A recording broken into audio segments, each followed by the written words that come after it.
마이스는 미팅의 M과 인센티브 트래블의 I와 컨벤션 익스비션의 합자만 따서 마이스라고 부릅니다. 이거는 예전에 의견이 분분한데 호주의 교수님이 만들었다는 얘기도 있고 호주에 있는 메리어트 호텔에서 자신들의 사업을 하기 위해서 만들었다는 얘기도 있습니다. 마이스 산업은 관련 행사를 개최를 해서 지역에 있는 경제적 이익을 창출하는 복합적인 산업이다라고는 정리가 되어 있습니다. 근데 이게 왜 필요하냐라고 보면 경제적 파급 효과가 이렇다고 합니다. 2024년 현재로서 마이스 산업의 경제적 파급 효과는 생산 유발 효과가 약 6조 원에 가깝고 부가가치 유발 효과가 약 2조 7천억 원에 가깝습니다. 연간 취업 유발 효과도 이만큼 많은 사람을 필요로 하는 비즈니스거든요. 마이스라는 게. 굉장히 전문 인력인 기획 인력도 필요하지만 굉장히 많은 운영 인력도 필요한 비즈니스입니다.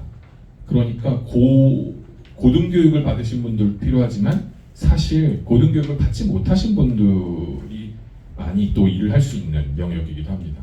해외 같은 경우에는 지역의 미국의 지역이나 영국의 지역이나 이렇게 지방에는 교육을 많이 받지 못하신 분들이 취업을 할 수 있는 굉장히 좋은 플랫폼으로도 열려 있습니다.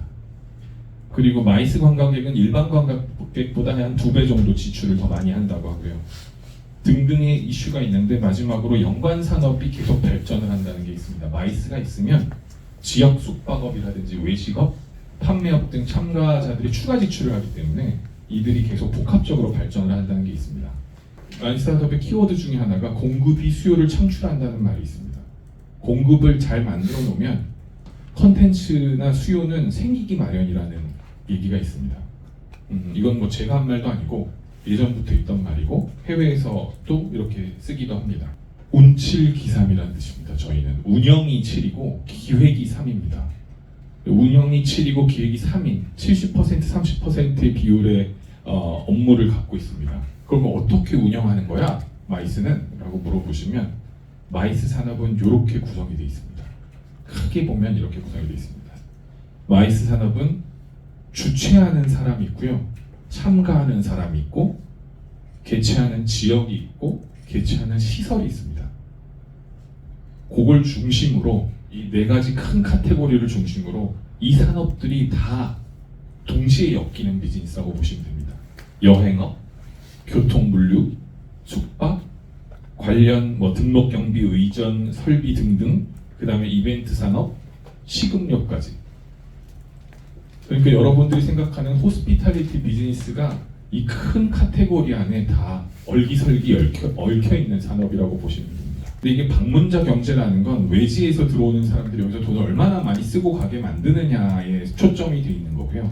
또 하나는 결국 이 사람들이 많이 오다 보면 레가시라는 게 쌓이게 됩니다.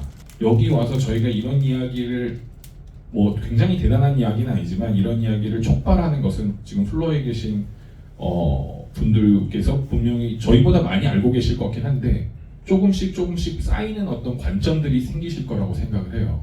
근데 그런 게 사실 마이스의 가장 큰 강점이긴 합니다. 지역에 사람들한테 스며드는 과정이긴 한데 굉장히 오랜 시간 동안 저희가 갖고 있는 지적 자산들이 이전되는 이런 형태를 많이 보여줍니다. 마이스의 요새의 키워드는 어떻게 우리가 커뮤니티를 빌딩해서 그걸 유지시킬 것이냐라는 것과 기회를 어떻게 계속 기획을 해낼 것이냐. 저희끼리는 저희 학교의 슬로건은 We are chance producers입니다. 그래서 우리는 기회를 제작하는 사람들이라고 부르기도 합니다. 방문자 경제는 오셨다가 돈을 쓰고 가시는 형태지만 그분들이 계속 오시면서 말씀드리는 것과 이해하는 것의 폭이 넓어지는 것들 이런 것들이 계속 지역에 쌓이게 됩니다. 퓨처 마이스 트렌드는 지금까지는 대규모 행사, 국제화, 대형화가 키워드였는데요. 지금은 마이크로 이벤트가 키워드입니다. 작게 어떻게 하면 작고 탄탄하게 만들어서 개인 맞춤형 경험들을 제공할 것이냐가 키워드고요. 또 하나는 고객 경험, 전체 여정을 고려한 만족스러운 경험을 제공하는 어떤 경험 베이스의 작은 이벤트들, 부티크 이벤트라고도 부릅니다. 부티크 이벤트들이 얼마나 핫하고 트렌드인지는 마이스 산업 전체에서도 주의 깊게 고민하고 있는 영역이라고 보시면 됩니다. 또 하나는 이런 분산형 이벤트 모델이라고 해서요.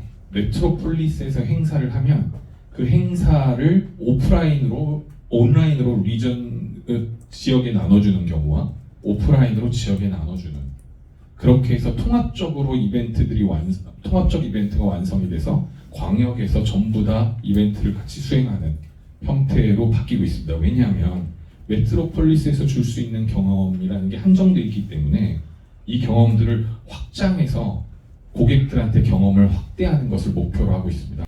지역에서 지금 저희 공주같이 이렇게 특별한 작소성을 가지고 어떤 참여나 협치가 있는, 지금 오늘도 벌써 이렇게 참여나 협치가 있어주시는 지역인 것 같고, 그 다음에 자립적 순환 체계가 생긴다면 마이스를 비즈니스 전략으로 활용을 하시면 지역에 있는 분들이 지역에 있는 인프라와 자원을 그냥 쓰시는 게 아니라 마이스라는 산업과 잘 결합을 시켜서 경제적 순환 체계를 만들어내고 지역의 레가시를 계속 만들어내는 역할들을 할 수 있지 않을까. 지역 단위의 고유한 특성과 자원을 활용해서 경제문화적 사회적 가치를 창출할 수 있는 그런 가능성이 있다고 보고요. 지역 고유의 특성과 주민들의 적극적인 참여 의도를 통해서 관광객들에게 진정성 있는 경험을 제공할 수 있다라고 생각을 합니다. 사실 대한민국에서 유니크 베뉴를 선정할 때는 공간이 얼마나 멋있게 잘 지어졌느냐를 보다 보니까 그게 특별한 경험이라고 인식하는 경우가 있는 것 같아요. 사실은 그게 특별한 경험이 아니고 이런 지역에 와서 정서적으로 느낄 수 있는 특별한 경험들을 잘 코디네이션을 해주는 게 유니크 베뉴의 모습이어야 되는데 현재는 그렇지 않은 게 좀 아쉽습니다. 기존에 있는 경제문화 산업적 커뮤니티 자본을 만드시려면 로컬 자본과 행정관리, 행정 능력이 필요한데요. 그리고 키퍼슨 리더십이 있으면 좋죠. 근데 이걸 꿰뚫는 방식을 마이스라는 거로 가져가시면 훨씬 더 키퍼슨 리더십부터 이것들이 융합할 수 있는 기회들을 많이 가질 수 있다고 생각을 합니다.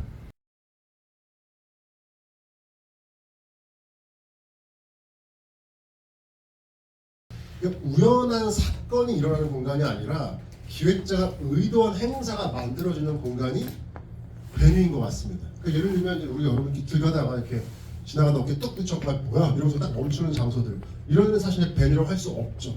그러니까 베뉴는 이렇게 우연한 만남이 일어나는 공간이 아니라 어떤 공간이든 기획자가 의도한 이런 행사들이 열리는 공간은 전부 다 베뉴라고 보면 될 것 같습니다. 두 번째는 사실 베뉴라는 것이 지금 지어지는 어떤 컨벤센터나 어떤 미술관뿐만 아니라 사실 베뉴는 과거부터 현재 미래를 전부 다 경험하는 공간이 다 베뉴입니다. 그래서 여기가 어디입니까? 루브르 박물관이죠. 여기도 과거를 경험하는 공간이죠. 또 여기는 어딜까요? 여기는 백화점이죠. 그러니까 백화점은 지금 살고 있는 사람들이 뭔가 일상을 벗어나서 어떤 쇼핑, 또 즐거움, 엔터테인먼트 즐기는 경험의 공간입니다.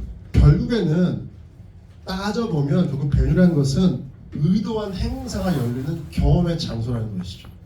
사실 이런 공간들 굉장히 많은데 결국에는 어쨌거나 그런 공간들은 이제 목적이 있어 갑니다. 예를 들면 오늘도 여기에 아무런 행사가 없다면 여기로 올 일이 없겠죠. 그러니까 어쨌거나 이 하드웨어가 중요한 것이 아니라 이 안에서 벌어지는 컨텐츠가 있어야만 오는 목적지로서 베뉴는 존재한다고 볼 수가 있습니다. 그래서 사실 가장 우리가 생각하실 때 가장 오래된 베뉴, 그러니까 제가 기억하는 베뉴는 아마 여기가 아닐까 생각이 드는데, 여기가 이제 이태리에 있는 콜로세움이죠. 지금은 글래디에이터로 뮤지컬을 만듭니다. 글래디에이터로 오페라를 만듭니다. 그러니까 지금은 이 공간을 죽이는 게 아니라 그야말로 도시재생, 그러니까 그 예전의 컨텐츠로 사람들 불러 모으는 베뉴로서 작용하고 있다는 것이죠. 그 유니크 베뉴라는 말이 왜 나왔냐면 특히 코로나 이후에 컨벤센터를 가기 싫어합니다. 특히 행사 주최자들이 호텔을 지겨워합니다. 왜? 다 똑같다는 거죠. 사실 코엑스나 킨텍스나 간판만 떼면은 안에는 회의실은 다 비슷해요. 그러니까 사람들이 야 여기 말고 좀 독특한 공간이 없어? 그래서 가는 데가 박물관, 미술관입니다. 그래서 사실 이런 공간들이 원래 행사하는 공간이 아니지만 사람들이 행사해보니까 너무나 경험적으로 독특하다고 만들어진 말이 바로 유니크 베뉴입니다. 유니크 베뉴가 어거지로 생긴 것이 아니라 기본적으로 사람들이 살면서 기존의 어떤 공간들보다 조금 더 경험적으로 체험할 수 있는 이제 이벤트를 원하기 때문에 이런 공간 자체도 경험적인 박물관, 미술관 같은 공간들을 원한다는 것이죠. 그래서 근데 사실 이런 기본적인 욕구는 이제 끝났죠. 왜? 굳이 여러분 여기 안 와도 돼요. 주문하면 되잖아요. 뭐하러 여기 옵니까? 마켓컬리 가면 다 물건 살 수 있죠. 도대체 여기 쇼는 왜 나오는 거예요? 그래서 가장 기본적인 욕구는 지금 온라인 기술로 다 끝났어요. 그래서 여전히 마이스를 정보 습득이나 판매나 홍보의 수단으로 보는 행사 기획자들은 지금 전부 다 망합니다. 왜? 다 온라인으로 대처를 해냈기 때문에. 그래서 지금 오프라인의 행사, 특히 마이스가 살아남으려면 여기 와야만 되는 이유가 뭐냐? 그 경험적인 이유를 줘야 재민천에 온다는 것이죠. 내가 다 줌으로 들을 수 있는데 굳이 재민천에 온다면 여기 왔을 때 경험할 수 있는 게 뭐냐? 그래서 자꾸 특별한 경험들을 마이스가 원하는 겁니다. 그럼 가장 마이스 참가자의 기본 궁극적인 욕구가 뭘까요? 똑같습니다. 여기 와가지고 아 내가 그래 마을을 이렇게 살려야 되겠구나. 아 여기도 유니크 베뉴가 될 수 있겠구나. 뭔가 영감을 얻고 돌아간다면 그게 가장 궁극적인 마이스 참가자의 욕구라는 겁니다. 결국에는 야 여기 왔더니 너무나 기억에 남는다. 잃을 수가 없다 기를. 그럼 경험들을 얼마큼 줄 수 있느냐가 유니크 베뉴의 생존 조건이라는 겁니다. 그래서 지금의 마이스를 보시면 예전같이 부스만 따닥따닥 있지 않아요. 예전처럼 세미나나 주장창 열지 않습니다. 어떻게 하면 여기 온 사람들한테 즐거움을 줄 수 있을까? 전부 그 이상이 마이스에 자꾸 사람들을 결합시키는 이유입니다. 여러분 에이펙 정상회의라고 내년에 있죠? 그 경주가 유치했습니다. 근데 경주가 아시겠지만 인천하고 제주하고 경주가 붙었는데 다 경주가 떨어질 줄 알았어요. 왜? 너무 막강하죠 제주가. 인천이. 근데 경주가 땄어요. 제가 믿을 수가 없었어요. 근데 어떻게 경주가 이 국제에서 땄는가 봤더니 경주는 그 경주에 커맨센터가 있습니다. 하이코라고. 이 경주 하이코하고 그 지역의 유니크 베뉴가 처음부터 유치 제안서를 같이 쓴 거예요. 그래서 이번 에이펙도 어떻게 하면 이 에이펙에 참가하는 국제회의 참가자 특히 다 정상들이죠. 뭐 영부인들, 장관들 이런 VIP들 왔을 때 어떻게 하면 이 경주에서 잊을 수 없는 경험을 줄 수 있을까가 제안서에 다 담겼다는 거예요. 예를 들면 뭐 월정교에서는 영부인 만찬, 또 경주엑스포 대공원에서는 이런 특별한 공연들, 또 여기 이제 황룡사인데 황룡사 앞에서는 저녁 노을 질 때 이렇게 야외 만찬 이런 것들을 하면서 경주 그 자체를 하나의 유니크한 공간으로 제안을 한 게 경병적인 요인이었다는 겁니다. 그래서 사실 지금의 행사의 트렌드는 컨벤션 센터 혼자 좋아서도 안 돼요. 왜? 컨벤션 센터 다 똑같거든요.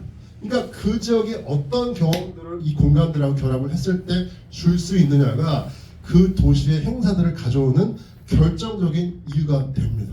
사실 여러분 이 한옥도 되게 아름답지만 아름다운 게 중요한 게 아니라 여기에 사람들이 왔을 때 어떤 정서를 줄 수 있느냐가 굉장히 중요합니다. 예를 들면 그 중국에서 제일 높은 빌딩이 상하이 타워인데요. 여기도 행사를 하는 유니크 베뉴입니다. 근데 여기에 마케팅 포인트가 뭐냐면 그 행사가 제일 꼭대기층에서 열려요. 그래서 여기는 항상 기업들의 비전 발표를 합니다. 꼭.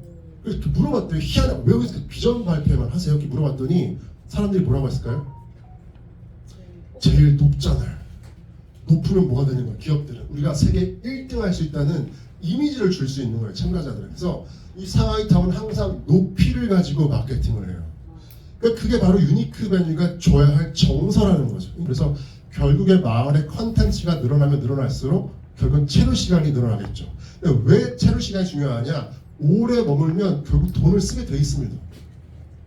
그러니까 지금 코엑스 지하에 별마당 도서관 있죠? 그 비싼 땅에다가 왜 상점 유치 안 하고 도서관을 만들까요? 체류 시간을 늘려야 돈을 쓰기 때문입니다. 그래서 결국에는 어떠한 경험들을 줄 수 있느냐가 그 지역 활성화에도 굉장히 중요합니다. 그래서 그 마케팅의 구라는 필리포터 같은 분은 결국 모든 공간은 똑같다 컨셉 뭐 사람들의 여가 시간을 뺏는 곳이 승리한다는 겁니다. 그 한정되어 있는 여가 시간을 뺏어올 수 있을 때 마을이든 도시든 공간이든 결국에는 이길 수 있다는 것이고 그래서 사실 그 우리가 보통 이제 경제 파급 효과를 따질 때 얼마나 많이 왔냐를 보통 따져요. 근데 저는 사실 궁금한 게 얼마나 많이 왔냐가 중요한 게 아니라 그 온 사람들이 얼마나 오래 머물렸냐가 더 중요한 것 같습니다. 그러니까 여기 10,000명, 20,000명이 와가지고 1시간 머물다 가면 사실 아무 의미가 없는 거죠. 그러니까 단 1,000명이 오더라도 얼마나 오래 머무르게 할 거냐가 결국에는 그 로컬 타운의 가치를 올리는 것 같습니다.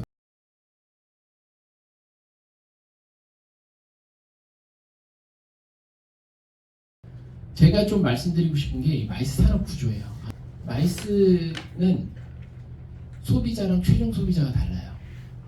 무슨 말씀이냐면 구매자가 있으면 마이스 캡처제가 구매를 해요. 제주도라는 도시를 결정을 할 때 스위스 제네바랑 경쟁을 한다면 이 결정을 하는 사람은 6명, 7명, 10명, 어떤 행사는 한 200명 이렇게 그 분들이 결정을 해요. 몇 명의 행사? 2,000명, 3,000명의 행사를 결정을 해요. 우리 6명이 합의를 했는데 투표를 했는데 제주도가 이겼어. 니들이 28년에 이 행사를 해 하고 좋아요. 3,000명이 와요. 그 3,000명은 강제적으로 와야 됩니다. 제주도가 뭐지? 하고 그때 검색을 하죠. 그럼 막 일출봉 막 뜨고 막 해서 이런 데구나 하고 오기 시작합니다. 그런 과정을 거치고 그래서 저희들은 이쪽을 통해서 유치를 하지만 최종 수요자들을 통해서 어떠한 소비를 하게 될까, 이 사람들이 얼마나 머물게 할까, 이 사람한테 좋은 기억을 줘서 다시 재방문을 하게 해야 된다는 노력을 하고 있고요. 저희들이 판매하는 거는 도시를 판매합니다. 컨벤션 센터만을 판매하지 않아요.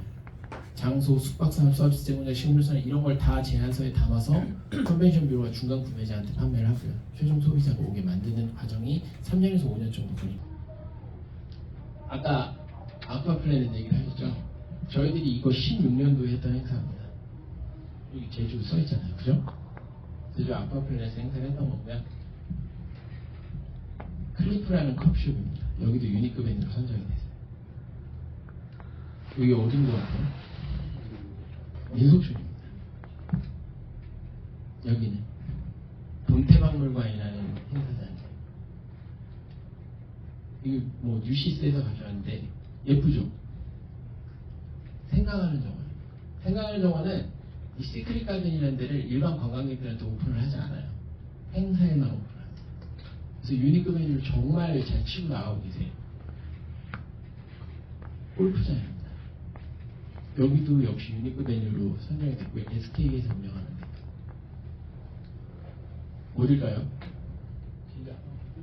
신화월드 테마파크입니다. 여기 보시면 지붕이 있어요. 비가 와도 행사를 할 수 있는 야외입니다. 환상숲 곶자왈이라는 곳이에요.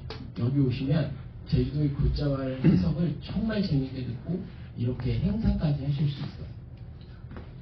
여기는요 민속촌입니다. 다시 제가 지금 보여드린 게 유니크 메뉴. 제주도가 지금 추진하고 있는 유니크 메뉴입니다. 제주도가 왜 유니크 메뉴를 하나 감을 잡으실 수 있겠죠. 아까 보여드린 1번부터 4번까지 그리고 유니크 메뉴. 제주만이 마이스를 만들어야 돼요. 제주만의 것을 만들어야 돼요. 제주도 컨벤션 센터가 크고 좋지만 세계적으로 비교할 때 형편없이 작아요. 킨텍스나 프로엑스 전시장 하나에 저희 컨벤션 센터 들어가고도 공간이 남습니다. 그 정도 규모밖에 되질 않아요. 근데 제주만의 것을 만들면 오고 경험하고 이거 괜찮네 하고 다시 오게 됩니다. 그러기 위해서 유니크 메뉴를 만들고 있고요. 지금 유니크 메뉴를 계속 설명을 드리고 있지만 호텔이나 컨벤션 센터에서 행사를 하시고 유니크 메뉴에서 행사를 하시면 여기 기억이 남아서 오시는 분들이 훨씬 더 많아요. 마이스의 경쟁력은 도시가 매력적일 때 결정이 됩니다. 컨벤션 센터가 있고 없고가 중요한 게 아니고요. 호텔이 있고 없고가 중요한 것보다 도시가 매력적이면 마이스는 옵니다. 그래서 제가 좀 말씀드리는 게 비교 우위와 경쟁 우위가 있어요. 제가 마케팅 교과서에서 본 건데 비교 우위는 어느 도시, 어느 마을이나 다 가지고 있어요. 다른 마을과 비교해서 없는 것들이 비교 우위거든요. 근데 경쟁 우위는 우리가 가진 이 비교 우위를 마케팅을 잘해서 독특하게 만드는 겁니다. 제네바에 가면 시계탑이 있어요. 그죠? 그 시계탑을 보러 제네바를 갑니다. 그 시계탑 가면 정말 작고 볼품이 없어요. 마케팅을 잘한 거죠. 질적 우위가 돼서 질적 성장을 하는 겁니다. 공주가 가진 뭐 하나를 비교 우위를 찾아서 질적 경쟁 우위를 만들어서 질적 성장을 만들면 그게 공주의 브랜드가 되고 그걸로 그 도시가 달라질 겁니다. 그래서 저는 마케팅을 하는 분들을 이렇게 예를 들어보면 마케팅은 기본적으로 4P예요. 그죠? 프로덕트, 프라이스, 플레이스, 프로모션 4개입니다. 4개. 상품부터 구성을 해야 되고요. 여기에 금액을 결정을 해야 되고 여기에 대한 유통과 홍보를 거치는 게 마케팅이라고 배워요. 근데 여러분들 저도 마찬가지고요. 마케팅하면 흔히 하는 게 프로모션만 합니다. 홍보만 막 해요. 그게 마케팅의 단지 알아요. 홍보만 해서는 절대 마케팅이 되지 않습니다.